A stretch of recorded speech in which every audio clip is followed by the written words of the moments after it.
Assalamualaikum warahmatullahi wabarakatuh. Perkenalkan, nama saya Ahmad Heri, SPDI, Unit Kerja SMA Negeri 1 Galuh Makassar, sebagai salah satu guru pendidikan agama Islam.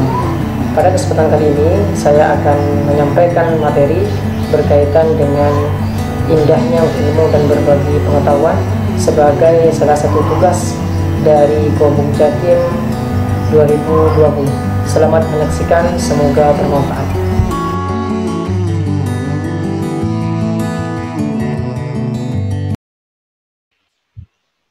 Assalamualaikum warahmatullahi wabarakatuh. Alhamdulillah wa syukurillah wa bi'ni'matillah wa la hawla wa la quwwata illa billah ma ba'du. Pada video pembelajaran kali ini Bapak akan menyampaikan materi tentang indahnya menuntut ilmu dan juga berbagi pengetahuan. Ini berkaitan tentang ilmu itu sendiri, bahwa menuntut ilmu itu penting untuk kita laksanakan sebagai kewajiban sebagai umat muslim, karena akhlak kita itu ditentukan seberapa tinggi ilmu yang kita miliki. Pertama, kita harus tahu tentang makna ilmu. Ilmu adalah keistimewaan yang menjadikan manusia unggul terhadap makhluk-makhluk lain guna menjadikan fungsi kekhalifahan. Dalam tafsir Aisar, tafsir dijelaskan bahwa al-ilmu sabilul khasyati faman la ilma lahu billahi fala khasyatan lahu innama yakhshallahu min ibadihi al-ulama. Yang artinya ilmu itu adalah jalan menuju rasa takut kepada Allah Subhanahu wa taala. Barang siapa yang tidak mengenal Allah, maka dia tidak mempunyai rasa takut kepadanya. Sesungguhnya yang takut kepada Allah di antara hamba-hambanya adalah ulama. Jadi semakin kita berilmu, anak-anakku, kita akan lebih paham, akan lebih takut kepada Allah Subhanahu wa taala. Karena ilmu itu sendiri adalah cahaya yang mengantarkan kita semakin dekat dan semakin takut kepada Allah SWT sebagai zat yang telah menciptakan kita semua. Menuntut ilmu itu wajib bagi kita, baik yang laki-laki maupun yang perempuan, sebagaimana dalam dalil dijelaskan. Yang pertama Al-Quran, surah At-Taubah ayat 122 yang berbunyi, A'udzubillahi minasyaitonirrajim. Bismillahirrahmanirrahim. وَمَا كَانَ الْمُؤْمِنُونَ لِيَنْفِرُوا كَافَّةً فَلَوْلَا نَفَرَ مِنْ كُلِّ فِرْقَةٍ مِنْهُمْ طَائِفَةٌ لِيَتَفَقَّهُوا فِي الدِّينِ وَلِيُنْذِرُوا قَوْمَهُمْ إِذَا رَجَعُوا إِلَيْهِمْ لَعَلَّهُمْ يَحْذَرُونَ. Sadaqallahu maulana al-azim. Yang artinya tidak sepatutnya bagi mukminin itu pergi semuanya dan perang. Mengapa tidak pergi dari tiap-tiap golongan di antara mereka beberapa orang untuk memperdalam pengetahuan mereka tentang agama dan untuk memberi peringatan kepada kaumnya apabila mereka telah kembali kepadanya supaya mereka itu dapat menjaga dirinya. Ayat ini dapat dipahami bahwa ilmu itu, menuntut ilmu itu dikategorikan jihad di Allah SWT. Dan juga ketika kita sudah belajar mendengar ilmu, maka kita wajib menyampaikan kepada orang lain agar ilmu itu selalu berkembang dan bernilai tambah kepada kita sendiri.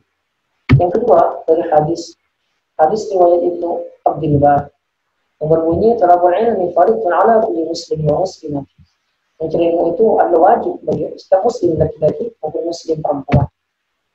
Hukum ilmu di sini dikategorikan dua. Yang pertama, fardhu ain. Apa itu fardhu ain? Ilmu dikatakan fardhu ain jika ilmu itu tidak boleh ditinggalkan oleh setiap muslim dan muslim dalam segala situasi dan kondisi. Seperti ilmu mengenal Allah Subhanahu wa taala dengan segala sifatnya, ilmu tentang cara beribadah dan sebagainya. Yang kedua, dikategorikan fardhu kifayah. Hukum ini berlaku untuk ilmu-ilmu yang harus ada di kalangan umat Islam, sebagaimana umat-umat yang lain juga menekuninya, seperti ilmu kedokteran, perindustrian, ilmu falak, ilmu eksakta, dan ilmu lainnya.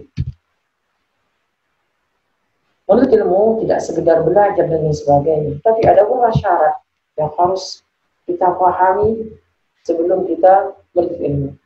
Sebagaimana dalam kitab Ta'limul Muta'allim karangan Imam Az-Zarnuji, ada 6 syarat dalam menuntut ilmu.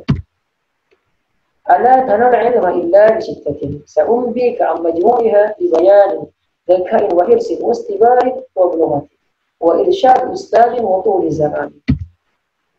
Syarat untuk ilmu itu ada 6. Yang pertama cerdas, yang kedua ada kemauan, itu cita-cita, yang ketiga butuh kesabaran, yang keempat butuh biaya, yang kelima harus ada petunjuk guru atau bimbingan guru, yang keenam butuh waktu. Belajar itu tidak instan, tapi berproses. Pertanyaan selanjutnya, sampai kapan kita untuk ilmu? Ini yang perlu kita tahu bersama. Hadis menjelaskan, "Utlubul ilma minal mahdi ilallah." Tuntutlah ilmu mulai dari buayan sampai liang. Jadi tidak ada kata terlambat dalam menuntut ilmu. Dan bekal ilmu sangat kita butuhkan sejak manusia lahir sampai ia dikubur. Imam Al-Ghazali menjelaskan tentang adab untuk ilmu. Yang pertama, bersuci. Suci di sini yaitu secara zahir, mengambil wudhu. Yang kedua, suci hatinya dan juga niat mencari ilmu, yaitu mencari ridha Allah Subhanahu wa taala. Yang kedua, harus rendah hati. Dalam artian kita sebagai murid harus tunduk pada guru, hormat kepada beliau, dan tidak merasa dipinta dari orang lain, agar endingnya kita tidak takabur. Yang ketiga, bersungguh-sungguh. Artinya kita siap mengorbankan segala harta, waktu, dan tenaga untuk ilmu tanpa pamrih. Yang keempat, tidak berselisih. Sebagai seorang murid, sebaiknya usahakan untuk tidak berselisih, baik dengan teman, apalagi dengan guru yang telah mengajarkan kita. Yang kelima, tuntas. Kita harus menekuni ilmu sampai paham dan mengajarkannya pada orang lain, sehingga ilmu yang kita pelajari menjadi ilmu yang bermanfaat. Fa'ilnas amfa'ulinas.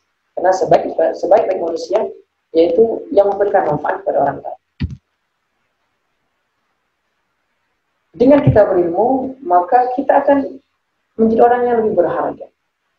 Dan dengan ilmu yang kita miliki, walaupun nanti kita meninggal dunia, kita tetap teringat. Sebagaimana ini ada beberapa tokoh teladan, tokoh Indonesia, yang mereka dikenal sampai saat ini karena keilmuan mereka.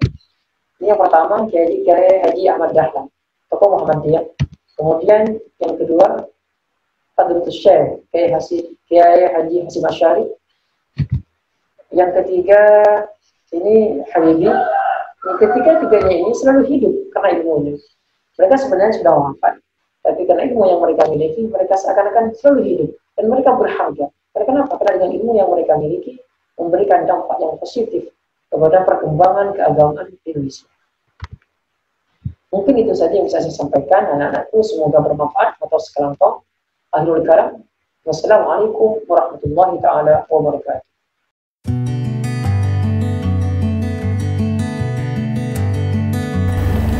Demikian penjelasan materi pada hari ini. Semoga menjadi keberkahan kepada kalian semua.